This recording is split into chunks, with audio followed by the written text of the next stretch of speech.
Hello anime lovers, स्वागत है आपका वाइपर एनीमे एक्सप्लेन्ड चैनल पर। और आज हम देखेंगे अटैक ऑन टाइटन सीजन 3 के एपिसोड नंबर 21 को। अगर आपने पिछले एपिसोड्स अभी तक नहीं देखे हैं तो उनकी लिंक आपको डिस्क्रिप्शन में मिल जाएगी। तो पिछले एपिसोड में हमने देखा कि मार्ली ही वो देश है जो एल्डियंस को टाइटन बनाकर पैराडिस पर छोड़ जाता है। ग्रीशा अपनी पत्नी डियाना के साथ मिलकर मार्ली से लड़ने की कोशिश करता है, लेकिन अपने बेटे जीक की वजह से वो पकड़े जाते हैं और ग्रीशा के सभी साथियों को टाइटन बनाकर पैराडिस पर फेंक दिया जाता है। लेकिन आखिर में मार्ली पुलिस का एक ऑफिसर क्रूगर रिवील करता है कि वही एल्डियंस का खबरी आउल है। तो चलिए जानते हैं आगे की कहानी को एपिसोड नंबर 21 के साथ, जिसका नाम है अटैक टाइटन। एपिसोड की शुरुआत में हम क्रूगर के टाइटन को देखते हैं जो मार्ली के सभी ऑफिसर्स को मारकर समुद्र में फेंक देता है। इसके बाद क्रूगर वापस इंसान बनकर ग्रीशा के हाथ खोल देता है और खुद को इंट्रोड्यूस करते हुए बताता है कि मेरा नाम एरन क्रूगर है और मेरे पास 9 में से 1 टाइटन की पावर है और मैं भी तुम्हारी तरह एक एल्डियन हूँ। लेकिन मार्ली पुलिस में भर्ती होने के लिए मैंने एक डॉक्टर की मदद ली, जिससे सबको यही लगा कि मैं मार्लियन हूँ। ग्रीशा बोलता है कि मैं एक बुरा हस्बैंड और फादर हूँ, पता नहीं अब तक मैं जिंदा भी क्यों बचा हूँ। इसके बाद ग्रीशा क्रूगर का कॉलर पकड़कर उस पे चिल्लाता है कि तुमने सिर्फ मुझे क्यों बचाया? अगर तुम कुछ देर पहले टाइटन बन जाते तो बाकी सबकी जान भी बच सकती थी। बताओ तुमने डियाना को क्यों नहीं बचाया, जबकि वो रॉयल ब्लड थी? तभी क्रूगर हांफते हुए नीचे बैठ जाता है और बोलता है कि तुम्हारे साथ ही नहीं बल्कि मैंने अब तक हजारों एल्डियन लोगों को इस जगह टाइटन बनाया है और मैंने ये सब एल्डिया के भले के लिए ही किया है। लेकिन अब हमारे पास ज्यादा समय नहीं है और ग्रीशा मैं तुम पर भरोसा कर तुम्हें एक आखिरी मिशन सौंप रहा हूँ। वो ग्रीशा को बताता है कि जिस दिन वो दोनों मिले थे उस दिन मैंने तुम्हारी आंखों में मार्ली के लिए नफरत देखी थी, शायद इसीलिए मैं तुम्हें चुन रहा हूँ। मैं भी कभी बिल्कुल तुम्हारी तरह हुआ करता था। जो रॉयल फैमिली यहीं पर रह गई थी उन्होंने क्रांति की शुरुआत की, मेरे पिता भी उनमें से एक थे, लेकिन उन्होंने कुछ हासिल नहीं किया और मार्ली पुलिस ने उन सभी को जिंदा जला दिया। क्रूगर उस समय बच्चा था और क्लोसेट में छुपकर ये सब देख रहा था। उस दिन से मैंने भी कसम खाई थी कि एल्डियन एम्पायर को फिर से खड़ा करूंगा और मार्ली को खाक कर दूंगा। लेकिन उसने अब तक अपने एल्डियन साथियों को वॉल्स से नीचे फेंका और उन्हें टाइटन बनाया। मैंने ये सब किया ताकि मेरी असलियत मार्ली वालों को पता ना चले। ग्रीशा पूछता है कि तुम मुझसे कौन सा मिशन करवाना चाहते हो? क्रूगर बोलता है कि मैं चाहता हूँ कि तुम वॉल्स के अंदर जाओ और वहाँ के राजा से फाउंडिंग टाइटन चुरा लो। इसके लिए मैं तुम्हें अपनी टाइटन पावर दूंगा। उसके लिए तुम्हें एक माइंडलेस टाइटन बनकर मुझे खाना होगा। तुम्हें रॉयल फैमिली से फाउंडिंग टाइटन भी इसी तरह लेना है। ग्रीशा बोलता है लेकिन ये काम तुम खुद क्यों नहीं कर लेते? इस पर क्रूगर कहता है कि जो इंसान 9 टाइटन में से किसी एक की पावर को इनहेरिट करता है उसके पास सिर्फ 13 साल की ही जिंदगी बचती है। 13 साल बाद वो टाइटन शिफ्टर मर जाता है। फिर कहानी वापस प्रेजेंट में आती है जहां एरन आर्मिन को ये सब बता रहा था। वो बोलता है कि इसे कर्स ऑफ ईमिर कहा जाता है क्योंकि ईमिर खुद भी पावर्स मिलने के 13 साल बाद ही मारी गई थी। ये सुन आर्मिन बोलता है मतलब मेरे पास सिर्फ 13 साल बचे हैं और एरन के पास अब बस 8 साल हैं। मिकासा ये सुन दुखी हो जाती है और बोलती है कि ये सच नहीं हो सकता। एरन आगे बोलता है कि अगर कोई टाइटन शिफ्टर अपनी पावर्स किसी और को दिए बिना ही मारा जाता है तो उसकी पावर अपने आप ही किसी एल्डियंस बच्चे में चली जाएगी जिसने उसके बाद जन्म लिया हो, जिसका मतलब है कि सभी सब्जेक्ट्स और ईमिर यानी कि एल्डियंस किसी तरह आपस में कनेक्टेड हैं जिसे हम देख नहीं सकते। एक इनहेरिटर ने इस कनेक्शन को पाथ्स का नाम दिया था जिसमें सभी टाइटन्स की यादें हैं। ये पाथ्स अनगिनत हैं और सभी दिशाओं में जाते हैं, लेकिन आखिर में सभी एक ही जगह आकर मिलते हैं, कोऑर्डिनेट यानी कि फाउंडिंग टाइटन से। इधर क्रूगर बोलता है कि सभी एल्डियंस कोऑर्डिनेट से जुड़े हुए हैं। ग्रीशा पूछता है कि तुम्हें क्या लगता है फाउंडर ईमिर कौन थी? क्रूगर बोलता है कि मार्लियंस के हिसाब से वो शैतान की दूत थी, तो एल्डियंस के हिसाब से वो भगवान का करिश्मा थी। लेकिन सच्चाई तो ये है कि इस दुनिया का सच कोई नहीं जानता। हम में से कोई भी भगवान या शैतान बन सकता है, बस लोगों को यकीन कराना होगा कि ये सच है। ग्रीशा पूछता है कि डियाना रॉयल ब्लड थी, फिर भी तुमने उसे मरने क्यों दिया? जिस पर क्रूगर बोलता है कि अगर मार्लियंस को डियाना का सच पता चल जाता तो अच्छा नहीं होता। मैं नहीं चाहता था कि वो अपनी सारी जिंदगी मार्ली के लिए बच्चे पैदा करने में बिता दे।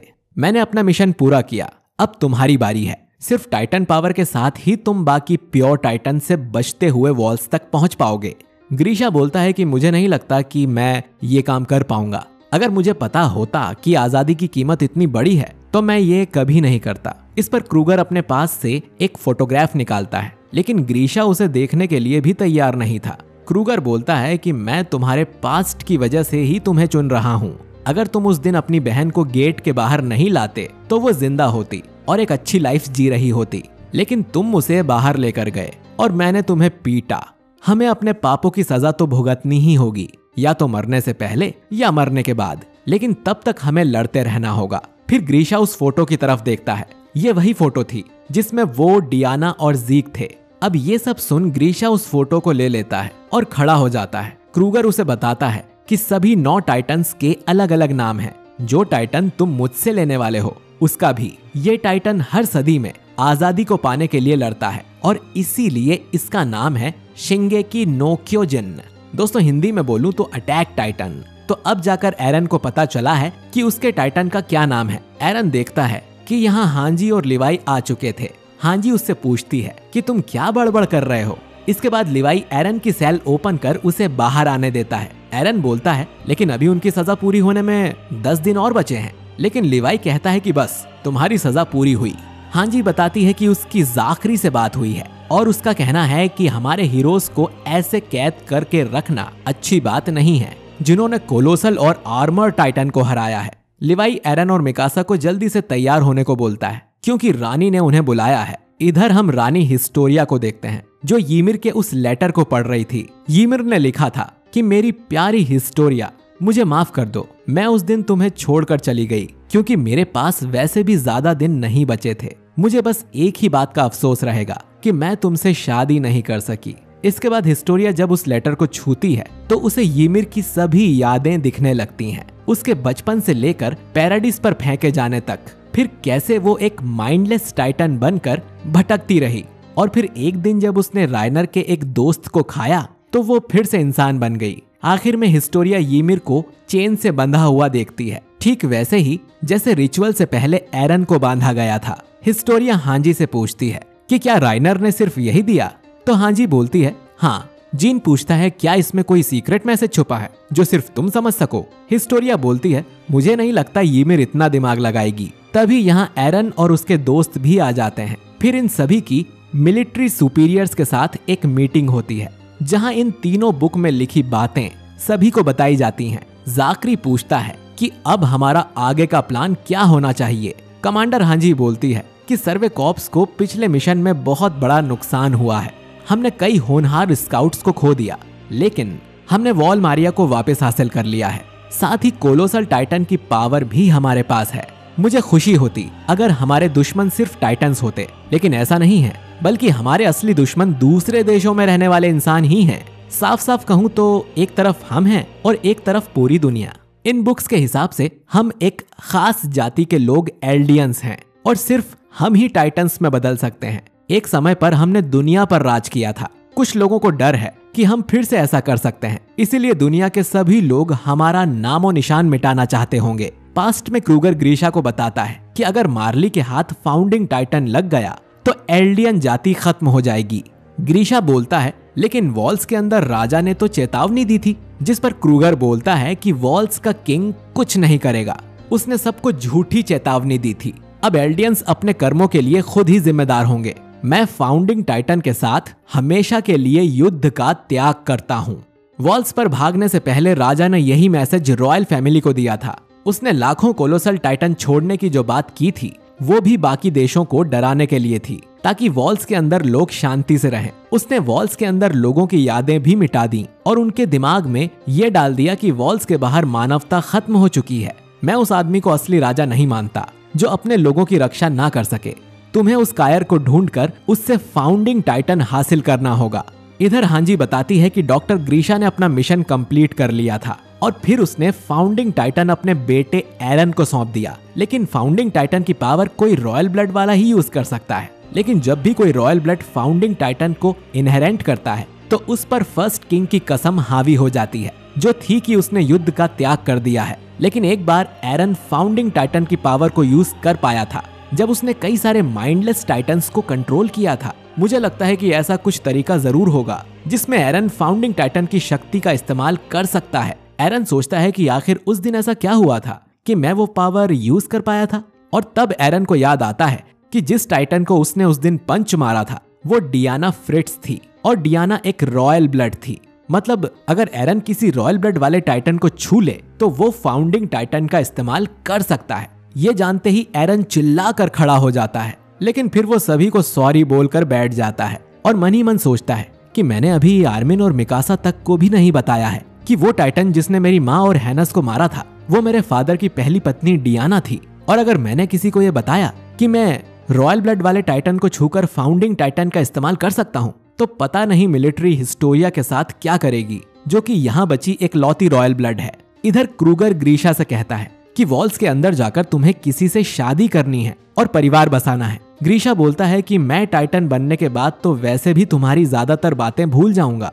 क्रूगर बोलता है कि ऐसा हमेशा नहीं होगा, और अगर हुआ भी तो कोई और इन यादों को देख लेगा। वॉल्स के अंदर जाकर तुम्हें किसी से प्यार करना है, वरना इतिहास फिर से दोहराया जाएगा। आखिर में क्रूगर बोलता है कि तुम्हें अपना मिशन कंप्लीट करना होगा और मिकासा और आर्मिन को बचाना होगा। ग्रीशा पूछता है कि मिकासा और आर्मिन, ये तुम किन लोगों की बात कर रहे हो? क्रूगर बोलता है कि मुझे नहीं पता ये किसकी यादें हैं। और दोस्तों ये एपिसोड यहीं पर खत्म हो जाता है। तो दोस्तों उम्मीद करता हूँ कि आपको ये एपिसोड जरूर पसंद आया होगा और आपके कई सारे डाउट्स भी क्लियर हो गए होंगे। और अगर कुछ डाउट्स बचे हैं, जैसे क्रूगर को आर्मिन और मिकासा के बारे में कैसे पता, जबकि अभी तो वो पैदा भी नहीं हुए थे, और ये किसकी यादें थी, तो ये सब हमें सीजन 4 में पता चलेगा। इस एपिसोड के मिड इन्फो कार्ड की सारी बातें हम एपिसोड में कर चुके हैं। दोस्तों अगला एपिसोड सीजन 3 का आखिरी एपिसोड होगा, तो उसे बिल्कुल भी मिस मत करिएगा। और फिर उसके बाद हम सीजन 4 को शुरू करेंगे, जिसमें ये पूरा शो ही बदल जाएगा। तो अगर आपने हमारे चैनल वाइपर एनीमे एक्सप्लेन्ड को सब्सक्राइब नहीं किया है, करिए ना सब्सक्राइब, और बेल आइकन भी दबाइए ताकि आपसे हमारा कोई भी वीडियो मिस ना हो सके।